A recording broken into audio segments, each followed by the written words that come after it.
beloved Boss Mike Cervera.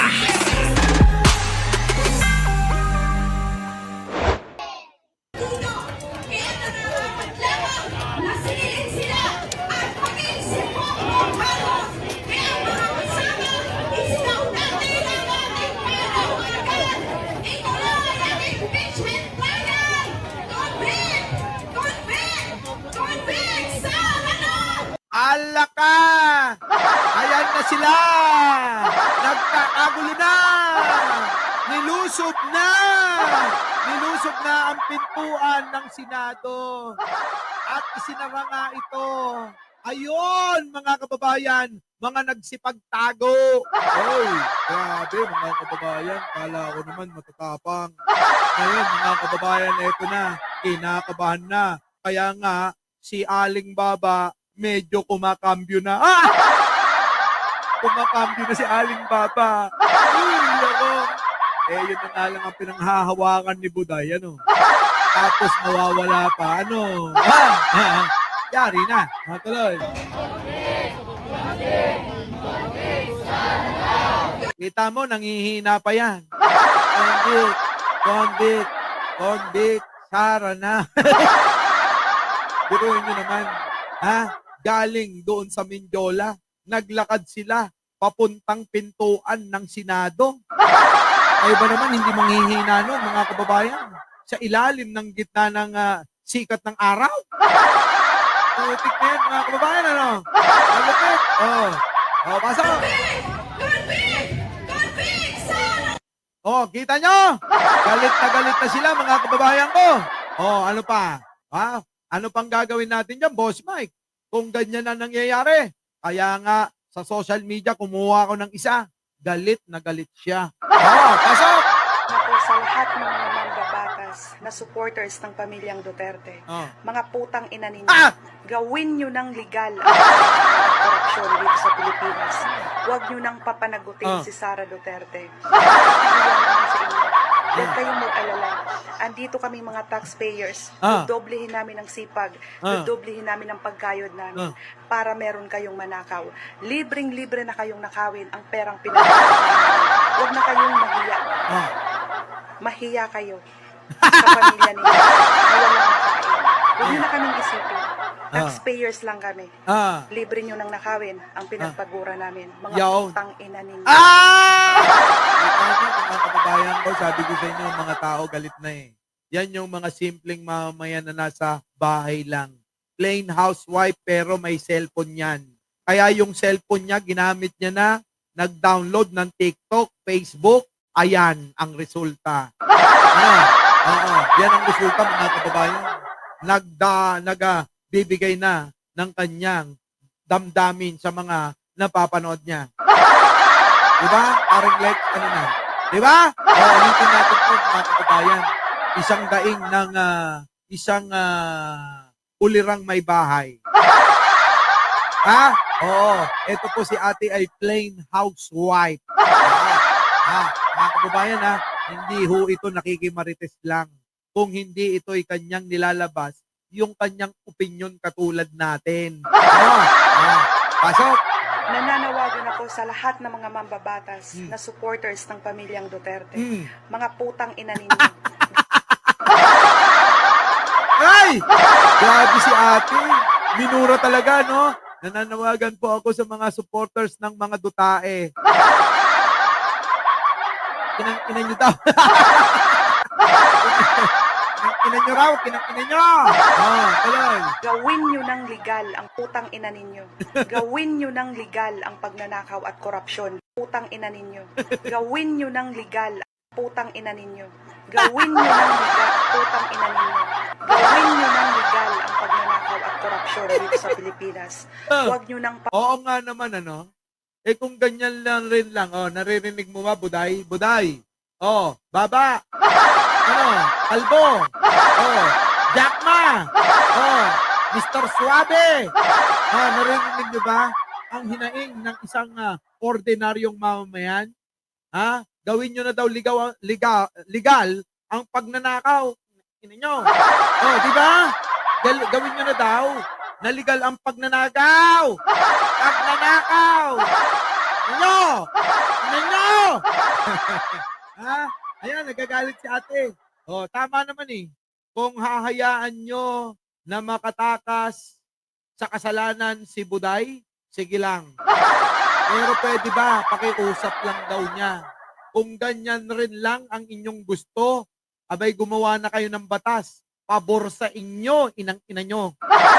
Ano yon? Gumawa kayo ng batas na maging legal na ang pagnanakaw nyo. Ina nyo. Ina nyo. Oh, diba? Mga kababayan ko, ina nila. Ha? Oh. Ay, nako. O, tuloy. Papanagutin si Sara Duterte. Huwag nyo nang papanagutin si Sara Duterte. Nakakahiya naman sa inyo. Huwag kayong mag-alala. Andito kami mga taxpayers. Nako. Dodoblehin namin ang sipag. Dodoblehin namin ang pagkayod namin para meron kayong manakaw. Ah! Boom! Panes! Boom, boom, boom! Panes! Boom! Panot! Boom, boom! Panot! Sino? Si Kalnot. Si Rocky Kalnot. Oh, ano? Ha? Buti pa si ate, oh. Ayos, natuloy. Libreng-libre na kayong nakawin ang perang pinaghirapan namin. Huwag na kayong mahiya.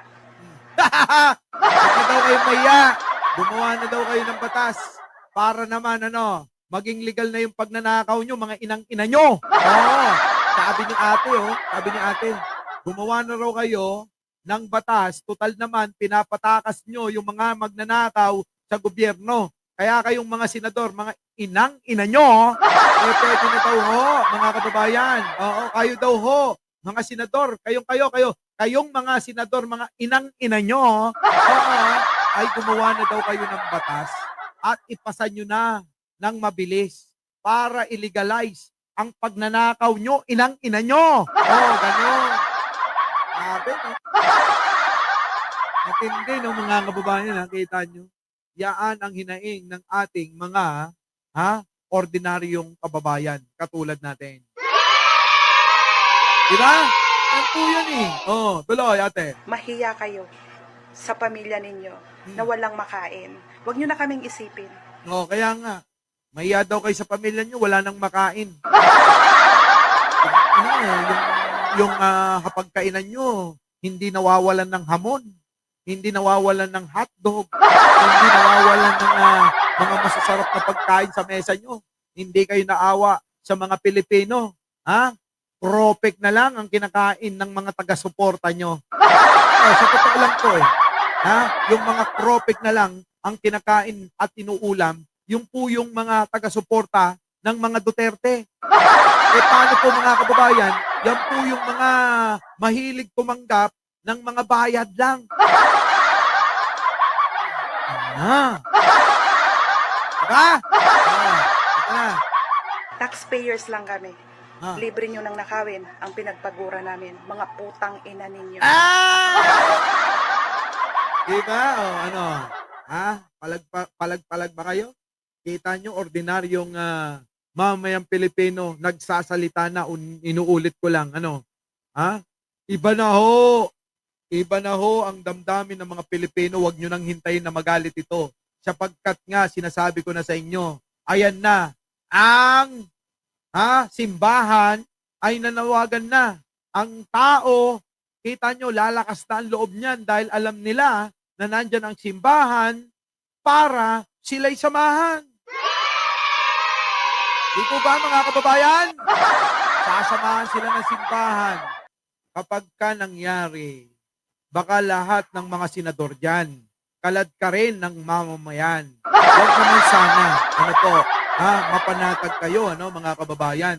Kasi sa sobrang galit ng mga tao sa nangyayari na pagpigil dito sa impeachment trial ni Buday, baka nga ho ang galit ng tao ay hindi mapigilan.